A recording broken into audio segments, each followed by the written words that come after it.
नवंबर 1984 में New York times ने एक बहुत अच्छी कहानी छापी थी। एक एस्ट्रोनॉट जिन्हें आर्म्स के नाम से जाना जाता था, नेपच्यून ग्रह की ऑर्बिट के बिल्कुल बाहर एक क्यूबिक यानी घनीय ग्रह को खोजने का दावा किया था।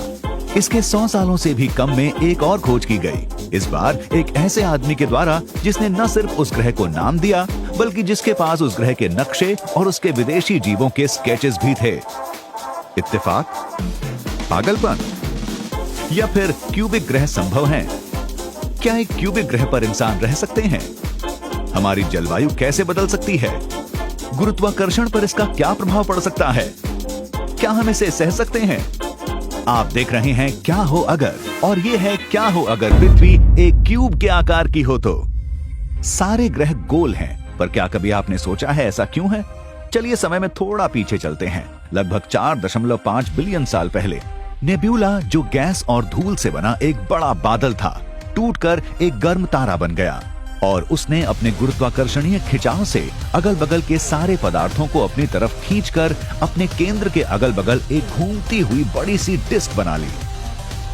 कुछ और टकरावों के बाद नए सूर्य के अगल बगल चक्कर लगाने वाले पदार्थ आखिरकार तेज गुरुत्वाकर्षणीय केंद्र वाले बहुत बड़े पिंड बन गए।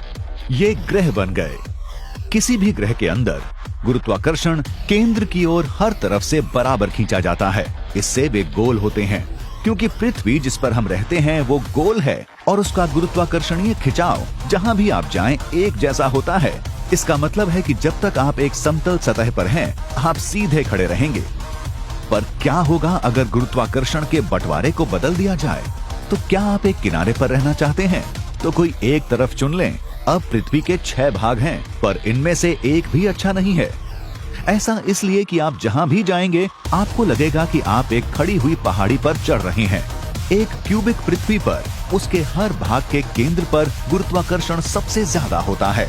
इसलिए आप केंद्र से जितना दूर होंगे आप उसका खिंचाव उतना ज्यादा महसूस करेंगे। आशा है कि आप सीधे खड़े रहने को ऐसे ही नहीं लेंगे। पृथ्वी के किनारे के परिदृश्य पथरीले और बंजर होंगे, क्योंकि सारा पानी हर भाग के केंद्र में इकट्ठा हो जाएगा और पृथ्वी के किनारों और कोनों पर हमें जीवित रखने के लिए वायुमंडलीय गुण बहुत कम होगा या ना के बराबर होगा। हम इस पर बाद में आएंगे। हमारी नई जलवायु इस बात पर निर्भर होगी कि पृथ्वी कैसे घूमती है। अगर हमारा क्यूबिक ग्रह अपने 2 भागों के आर पार एक एक्सिस पर घूमता है तो पृथ्वी पर जलवायु कुछ ऐसी ही होगी जैसी अभी है, बस थोड़ी ज्यादा तीव्र होगी। ऊपर और नीचे के भाग ध्रुवीय होंगे, जबकि बाकी चारों तरफ में इक्वेटोरियल यानी भूमध्य रेखीय जलवायु होगी।